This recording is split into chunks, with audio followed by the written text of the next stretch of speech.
Dambana, Minor Magandang, Basilica ng... magandang umaga po. Yeah. Maraming salamat po sa ating Quora Paroko, Father June, sa inyong pagbibigay ng pagkakataon. Kami po ni Father Francis na magmisa po. At salamat din po sa ating minamahal na obispo, Lubhang Kagalang-galang Ruperto Santos. At ako po ay personal na natutuwa na makapunta dito sa inyo dahil ito ay isang shrine. At ito pa naman ay St. Paul of the Cross na talagang napakahalaga sa buhay natin ang krus. Bagamat siguro ayaw ng mundo, pero yun po talaga ang paraan ng Diyos para tayo akitin niya. Yung alam natin na ang pagmamahal ng Diyos sa atin ay sacrificial love. At ang pagmamahal na yun ay nadama natin sa ating mga magulang, sa ating nanay. Yung love talaga na ibinibigay ang sarili.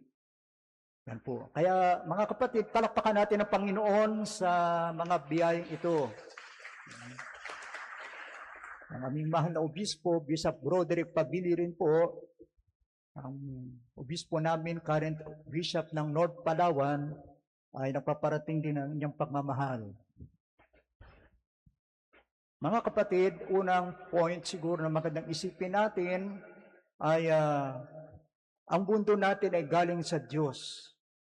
Siyang lumikha sa atin, kawangis niya, tayong mga anak niya, mga tao, pati na yung kalikasan. The whole creation ay galing po sa kamay ng Diyos. Kaya ang destiny nitong ating buhay nito ay mabuti rin. Ilang pinagmulan ay mabuti. Yan po, no? Pero bakit sa ating mundo parang mas gumagana, mas matagumpay ang gumagawa ng masama? Bakit parang ano po? Parang natatalo ang liwanag ng matinding dilim, makapal na dilim. Yun po ang naranasan natin, mga kapatid. Kaya nga po, kailangan din natin ang esperansa, hope, sa ating mga puso. Na dahil po ang Diyos ang lumikha sa atin, dahil po ang pinagbulatan ay ang Diyos, manalig din tayo sa Kanya, sa Kanyang kakayahan, sa Kanyang kapangyarihan na mga kapatid. Sa Kanyang kapangyarihan po na kung itutuloy po natin ang long form ng ating gospel, ay ang pabaraan po ng Diyos ay hinay-hinay, basta kanunay. Tahimik lang na gumagana ang Diyos. Hindi po nagdi-display. Tahimik lang. In fact, sa ating mga puso, naramdaman po natin ang bulong ng Espiritu ng Diyos. Habang tayo nakahiga, habang tayo po'y nakatingin, kinakarga natin ang ating anak, nakikita natin ang kanyang mukha, the beauty of our children, of our family, of our simple life, mararanasan po natin yan, mga kapatid. Nariyan po ang Diyos.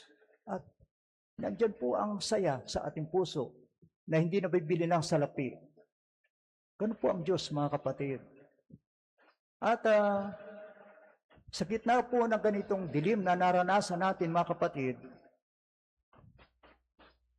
ang Diyos din po sa puso ng mga kapatid na natutukso, siya'y kinakalabit din sila. Alam natin na yung paggawa ng masama, yung paglabag sa ating konsensya, hindi rin mapakali ang tao. Malungkot ang buhay, kagaya ni Cain.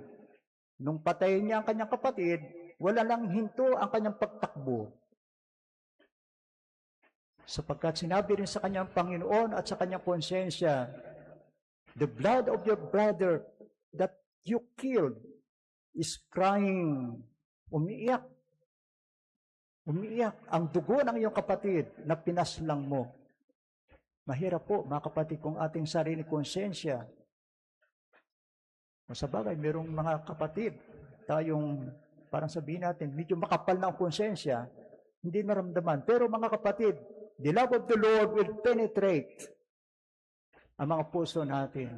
Kagaya ng nangyayari po sa mga banal na tao. At yun po ang mga reflection, mga meditation ng inyong minamahal na patron, St. John, St. Paul of the Cross.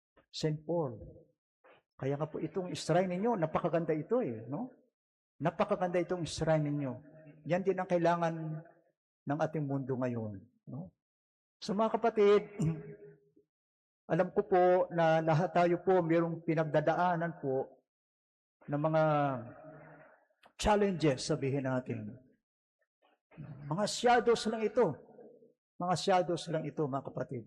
Eventually, yung mga shadows na yan, ang ilaw po ay darating.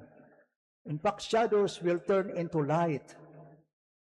At ang liwanag ay mas malakas kaysa sa dilim.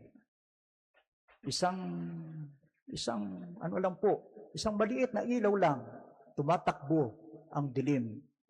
In fact, sinabi rin po sa ating binyag, ang itinatakwil natin ay si Satanas. Si Satanas po, yung ating itinatakwil. Yung tao po, lalo na kung miyembro ng ating pamilya, ng ating kapatid, ng ating anak, ng ating kamag-anak, nasabihin natin, mahirap magpakitunguhan. Siya po, mga kapatid, ay hindi natin itinatakwil. Ang itinatakwil natin ay si Satanas, na kung minsan tayo po ay natutuksong gawin natin siyang Diyos.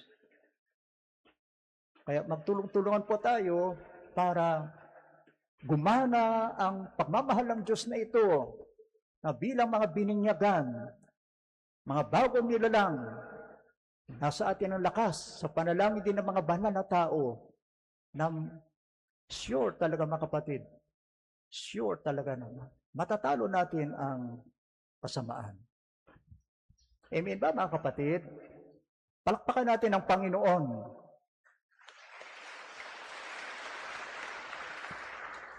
Ipahayag po natin ang ating Magsitayo po ang pananampalataya.